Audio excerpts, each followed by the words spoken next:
Hello everyone, कैसे हैं आप सब। I hope all of you are good. बच्चों, income under the head house property के कुछ आज हम इंपॉर्टेंट क्वेश्चन करने वाले हैं। बिना टाइम वेस्ट करे स्टार्ट करते हैं अपने क्वेश्चंस। तो काफी सारी चीजें, इंटरेस्टिंग टॉपिक्स हमने पढ़े थे, वन बाय वन स्लोली हमने पढ़ा, ठीक है, ताकि सारी चीजें अच्छे से कवर अप हो पाए। ऑलमोस्ट हमने सारी चीजें लिख ली हैं, प्रैक्टिस कर लिया सारी, ठीक है। तो आज कुछ क्वेश्चन करेंगे अब, और ये चैप्टर आज फिनिश पूरी, ठीक है। और कुछ अगर लगता है आपको तो आप मेरे साथ डिस्कस कर सकते हैं, बट ठीक है, कोई अगर पार्ट ना समझ आ रहा हो तो व्हाट्सएप कर दें पे, ठीक है। एंड वीडियो को लाइक एंड शेयर जरूर कर दिया करो बच्चों।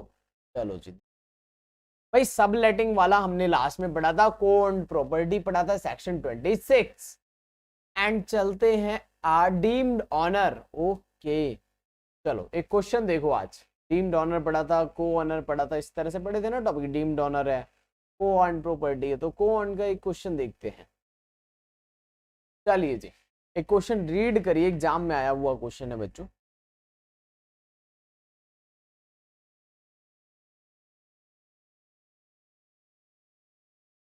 ठीक है, mister x is a co owner for house property along with his brother. Municipal valuation of a property 1,60,000। बच्चों, म्युनिसिपल वैल्यूएशन कितनी है प्रॉपर्टी की? 1,60,000। ओके, फेयर रेंट सॉल्व करो। फेयर रेंट कितना है? 1,50,000। तो सॉल्यूशन साथ के साथ हम लिखते भी चलते हैं। सर, म्युनिसिपल वैल्यूएशन मिला 1,60,000। Fair rental value of property ये भी हमें मिल गई 1,50,000। फास्ट करेंगे अब। Standard rent 1,70,000। स्टैंडर्ड रेंट कितना है? 1,70,000। पहले इन तीनों में से सेट करो, एक 60 और एक 50 में। सर, एक 60 ले लेंगे। क्या ले लेंगे? 1,60,000। बताओ, कोई दिक्कत है तो? इन दोनों में से हायर लोगे, एक 60 और एक 70 में से। सर, एक 60 फिर से ले लेंगे, लोअर वाला। तो एक्सपेक्टेड रेंट निकल के आ गया अपना। एक्सपेक्टेड रेंट कितना आ गया बच्चों? 1,60,000। अब एक्चुअल रेंट को कंपेयर करना है और हायर वाला ले लेना है। एक्चुअल रेंट देखते हैं बच्चों कितना आने वाला है। ठीक है, 15,000 रुपए पर मंथ है। 15,000 रुपए पर मंथ मिलेगा रेंट बच्चों। 15,000 रुपए सर पर मंथ इंटू में 12। चलो, कहीं वैकेंट तो नहीं है। आगे तो लोन वाली बात लिखी है। The loan for the construction of the house property jointly taken and interest charge by the bank 25,000, out of which 21,000 have been paid. कोई बात नहीं, बैंक का लोन, जो बैंक से लोन लिया हुआ है उसके ऊपर इंटरेस्ट कितना भी दिया हो, ये पे करा हो या ना करा हो, सारा अलाउड है। डज नॉट मैटर, नॉट, ठीक है, does not matter. Payment basis पे नहीं होता ये, ठीक है। अक्रूवल बेसिस हो चाहे पेड हो, सारा अलाउड है, कोई दिक्कत नहीं। बट म्युनिसिपल टैक्स में ऐसा था मेरे बच्चों, म्युनिसिपल टैक्स में वही माइनस करना था जो पेड हो, पेड बाय ऑनर हो, ठीक है। सर, इंटरेस्ट ऑन लोन में ऐसी कोई कंडीशन नहीं है। इंटरेस्ट ऑन लोन में बच्चों ऐसी कोई कंडीशन नहीं है। आई होप समझ आ गया हो, ठीक है। बाकी अनपेड है, ठीक है। Interest on the unpaid interest, interest के ऊपर भी इंटरेस्ट लग गया, कितना? 485। ये अलाउड नहीं है कंपाउंड। मैंने को देखो, आपने बैंक से क्या लिया? लोन लिया, लोन के ऊपर इंटरेस्ट देना है, तुम इंटरेस्ट नहीं दे रहे, गवर्नमेंट ने अलाउड कर दिया। इंटरेस्ट के ऊपर भी इंटरेस्ट लग गया, वो वाला portion not allowed. To repay the loan X and his brother have taken, एक और फ्रेश लोन ले लिया, ठीक है, उस पर इंटरेस्ट लग गया कितना? 5,000 रुपए। ये वाला अलाउड हो जाएगा, कोई दिक्कत। लोन लेकर पुराना लोन चुका दो, वो अलाउड है। The municipal tax 5100 paid by the टीनेंट not allowed. ये वाले नहीं, टीनेंट से पे नहीं करने, खुद पे करवाने हैं तब भी अलाउड होंगे, अदरवाइज अलाउड नहीं होंगे। म्युनिसिपल टैक्स माइनस नहीं करेंगे हम इसमें, ठीक है। म्युनिसिपल टैक्स अगर टीनेंट पे कर रहा है बच्चों तो इसमें से मत घटाना। फिर लिखा है मिस्टर एक्स 50% शेयर है हाउस प्रॉपर्टी में, ठीक। और मिस्टर एक्स की इनकम फ्रॉम अदर सोर्स है बच्चों 2,60,000 रुपए। Compute the income from this property chargeable in the hands of mister x and tax life. Okay, actual rent बताओ। 15,000 इंटू में 12, सर 1,80,000। क्या इसी को जीएबी ले लें? बिल्कुल, इसी को जीएबी ले लो। चलो जी, ये भी लिखो, कितना? 1,80,000। बताओ भाई, म्युनिसिपल टैक्स कितना माइनस करना है इसमें से? सर म्युनिसिपल टैक्स मत माइनस करो, किराएदार से पे करवा दिया, टीनेंट से पे करा दिया, not allowed. NAV net annual value 1,80,000। Standard deduction लगाओ बच्चों, इसमें कितने percent? Standard deduction 30% of NAV plus standard deduction, ठीक है, under section 24A at the rate 30% of NAV। इतना ही होता है ना, 1,80,000 का 30%, 54,000, ठीक है। इंटरेस्ट ऑन लोन माइनस करो। सर पूरे घर का क्यों निकाल दिया? उसका ऑनर तो कितना था? ऑनर का परसेंटेज तो हाफ है। अच्छा, ऑनर का परसेंटेज अगर हाफ है तब भी कोई प्रॉब्लम नहीं है। मिस्टर एक्स और मिस्टर वाई मान लो दो ऑनर हैं, इसके कोई प्रॉब्लम नहीं है। एक घर है मेरे बच्चों, उसके दो ऑनर हैं, क्या दिक्कत है? आधे घर का ऑनर मिस्टर एक्स है, वो ऑनर है, नो प्रॉब्लम। अब परसेंटेज पता है आपको, 50-50 है, 60 भी हो सकता था। नो, पूरे घर की इनकम निकाल लो फिर सेपरेट कर लेंगे, इनकम निकालने के बाद बांट लेंगे। कोई इंटरेस्ट ऑन लोन कौन सा अलाउड है? अभी मैंने आपको बताया था, देखो interest on loan payment basis पे अलाउड नहीं होता, सारा अलाउड होता है, वो पे कराओ चाहे ना कर। इंटरेस्ट ऑन इंटरेस्ट ऐसा तो कुछ अलाउड नहीं होगा। तो इंटरेस्ट कहाँ था? लोन लिया हुआ है जिसपे इंटरेस्ट लग रहा है 1,25,000, यस अलाउड। ठीक है, 21,000 पे करा, कोई बात नहीं, 25,000 पूरा अलाउड।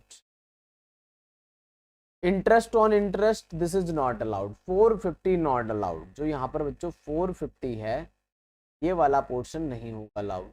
ओके, अगर ये वाला पोर्शन नहीं होगा, तो ये वाला पोर्शन नहीं होगा अलाउड, तो कौन सा अलाउड होगा? तो 25,000 और 5,000 दोनों अलाउड होंगे यहाँ पर। 30,000 का इंटरेस्ट ऑन लोन माइनस। और बी, ओके, प्री व्री का कोई पंगा नहीं है।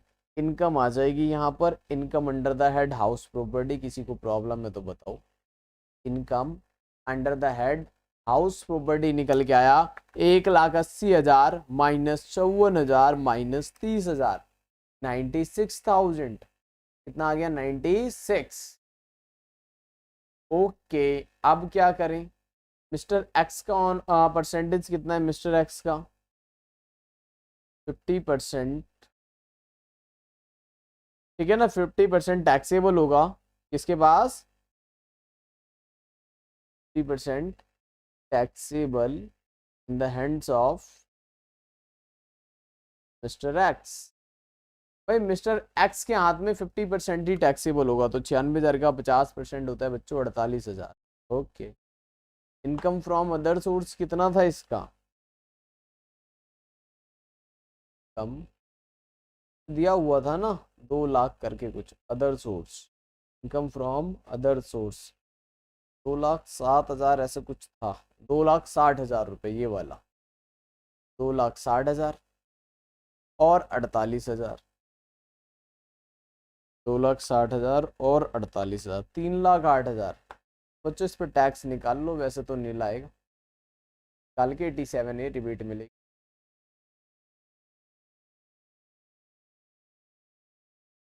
ठीक है, क्वेश्चन का आप स्क्रीनशॉट ले लो और सॉल्यूशन आप नोट, पूरा क्वेश्चन खुद से आराम से पढ़ें पहले, फिर इसको नोट करें। सॉरी, ठीक है, फुल स्क्रीन पे आपके क्वेश्चन विजिबल है। ये आपका क्वेश्चन, नाउ जीएवी, और जीएवी के बाद आराम से ये सॉल्यूशन नोट कर लो।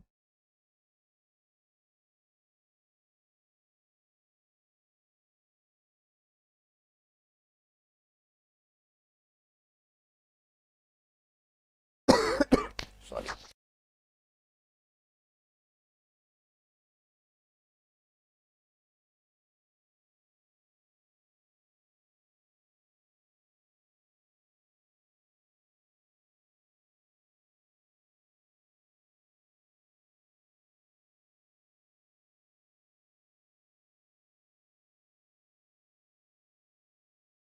हो गया ये वाला पोर्शन, ठीक है। चलो बच्चों आगे का पार्ट देखते हैं।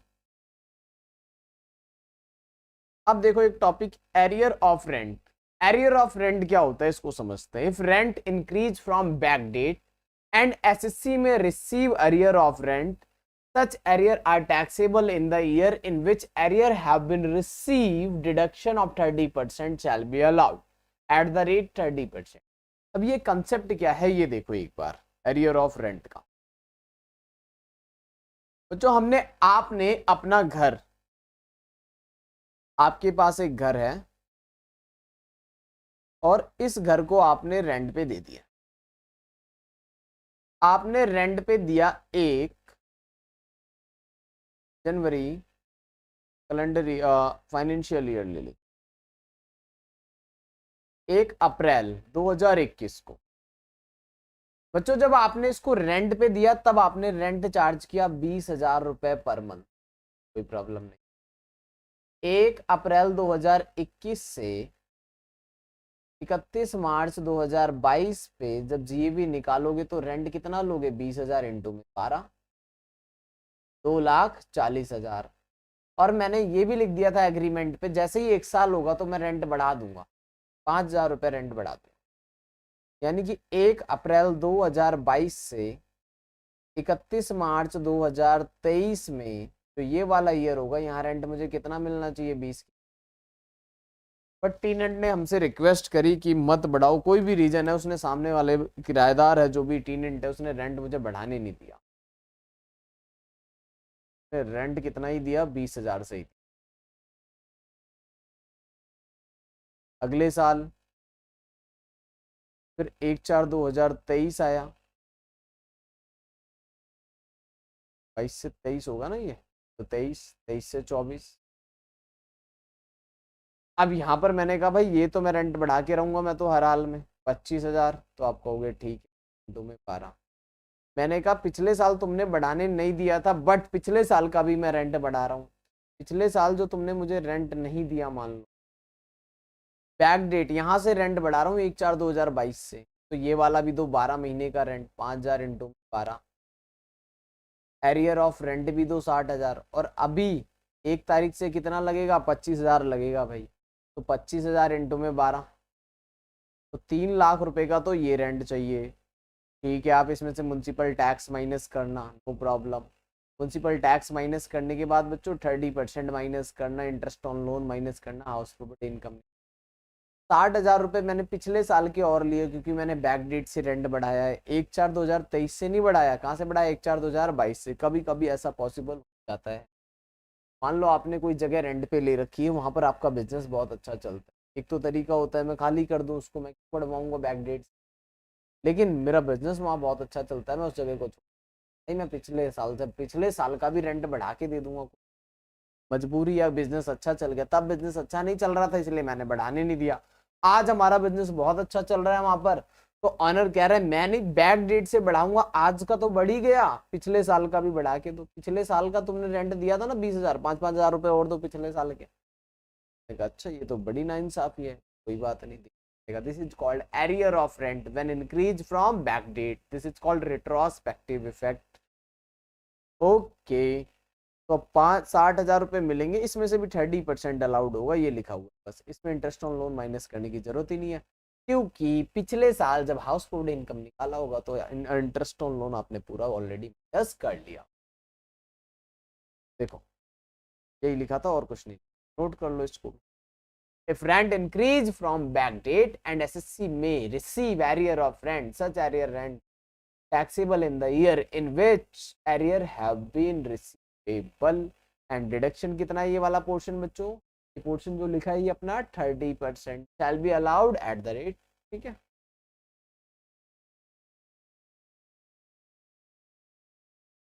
बताओ कोई दिक्कत है तो।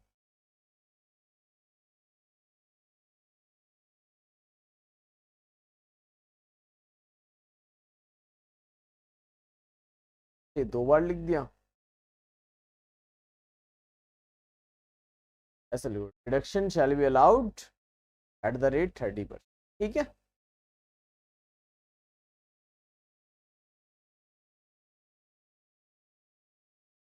ठीक है डन।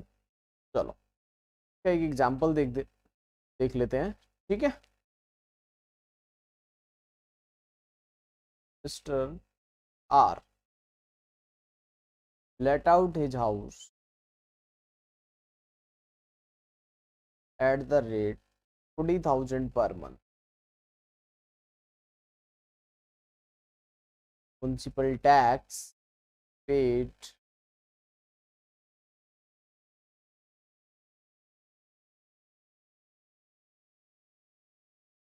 interest on loan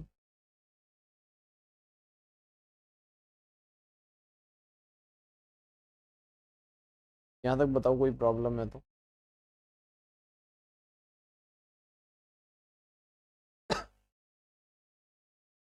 यहाँ तक किसी को कोई प्रॉब्लम है तो। अब कौन सा ईयर चल रहा है, 22-23, इसमें कर लेते हैं हम फ्रॉम 1 सितंबर 1 अक्टूबर, 6 महीने, बीच में जाके हमने रेंट बढ़ा दिया। 22-23 चल रहा है ना, फ्रॉम 1 अक्टूबर को ही फैसला हुआ रेंट अब बढ़ जाएगा। 1 अक्टूबर 2022 को रेंट हो गया भाई तुम्हारा 50,000, 40 नहीं, कितना हो गया 50,000। फ्रॉम 50,000 रुपए रेंट हो गया पर मंथ, जो पहले 40,000 था। कोई बात नहीं, no problem. With effect from, with effect from कहाँ से लें, बैक डेट से ले लेते हैं, पिछले साल की। ठीक है, पिछले साल की कोई डेट बताओ अब। 1 दिसंबर 2021 से रेंट बढ़ा, यानी बैक ईयर से, पिछले साल से रेंट बढ़ा। अब देखो कैसे करना। करंट ईयर में 50,000 मिलेंगे, ये तो क्लियर है। करंट ईयर में कितने मिलेंगे, 50,000, ये तो क्लियर। करंट ईयर मतलब 1 अप्रैल से लेकर 2022 से 31 मार्च 2023 तक, ये ठीक है, इसमें कोई प्रॉब्लम नहीं है। 22 से 23, इस साल का रेंट 50,000 इंटू 12 है, ये तो डिसाइड हो गया। इससे पहले का भी बढ़ा दिया सर, ये तो 1 अक्टूबर 2022 को बढ़ाया। हाँ बढ़ाया है, लेकिन कहाँ से बढ़ाया है, बैक डेट से बढ़ाया भाई, पीछे का भी लूंगा मैं बढ़ा के। तो 1 अप्रैल से तो यहीं ले लेंगे, कोई बात नहीं। 1 अप्रैल से पहले भी बढ़ा हुआ है क्या, हाँ बढ़ा हुआ है। उससे पहले तो टैक्स निकल चुका होगा बच्चों, अगर उससे पहले टैक्स निकल चुका होगा कोई बात नहीं, बढ़े हुए रेंट का ले लो। कितने रुपए बढ़ाया मैंने, 40 से 50 किया, कितना 10,000 रुपए एक्स्ट्रा। ओके, अगर 10,000 रुपए एक्स्ट्रा लिया तो पीछे कितने महीने, 1 अप्रैल से पहले कितने महीने सर, 1 अप्रैल सॉरी 1 दिसंबर 2021, तो दिसंबर 21, जनवरी 22, फरवरी 22, मार्च 22, 4 महीने। अप्रैल क्यों नहीं, अप्रैल भी तो बढ़ गया, तो अप्रैल बच्चों ले तो रहा हूँ 50,000, ठीक है कोई दिक्कत। तो एक, अब करंट ईयर का जो जीएबी निकालोगे वो कैसे निकालोगे, 50,000 इंटू 12 यानी लाख, नो प्रॉब्लम। जो करंट ईयर में आ गया ठीक है, no problem. Minus municipal tax, वो 40,000 रुपए था, वो माइनस। एनएवी कितना आ जाएगा, एनएवी आ जाएगा सर यहाँ पर 5,60,000। 30% माइनस कर देंगे, स्टैंडर्ड डिडक्शन 5,60,000 का। ओके, 1,68,000 जो भी है वो मैंने माइनस कर, ठीक है, 1,68,000। और इंटरेस्ट ऑन लोन 50,000 है, वो भी माइनस कर देंगे। इंटरेस्ट ऑन लोन कौन से सेक्शन में, 24B, 50,000, 50,000 ये भी माइनस कर देंगे। अब आ जाएगी इनकम, 5,60,000 में से 1,68,000 और 50,000, 3,42,000 आ गया। Income under the head house property, ये तो आ गया समझ में, कोई प्रॉब्लम नहीं है। करंट ईयर की इनकम है, ठीक है, income under the head house property. तो लेकिन पिछले साल का भी रेंट मिला है बढ़ के, तो पिछले साल का एक्स्ट्रा जो करंट ईयर में आ गया वो तो ठीक है, 4 महीने वाला 10,000, ये भी तो मिलेगा। ऐड कर दो, एरियर ऑफ रेंट। अब ये कितना ऐड कर दूं, क्या 40,000 पूरा माइनस 30%, 12,000 हटाओ और 28,000 ऐड कर लो। यानी करंट ईयर की जो इनकम होगी बच्चों वो कितनी हो जाएगी, income from house property, income under the head house property. अब जो लिखोगे यहाँ पर वो कितना लिखोगे, 3,42 और 28, 3,42,000 और 28,000, यानी एरियर ऑफ रेंट भी ऐड हो जाएगा। 30% माइनस 3,70,000, कोई दिक्कत है तो ठीक है। तो ये हो गया अपना कंसेप्ट डन। चलिए आप इसको नोट कर लीजिए, बाकी अपने पास अब क्वेश्चन ये लो, ये नोट करो। डाउट्स हैं, कोई क्वेश्चंस वगैरह हो, प्रैक्टिस करने की प्रैक्टिस कर रहे हो, जो ना हो वो मुझे सेंड कर दिया करो, कोई प्रॉब्लम नहीं है। और ये भी कर लो।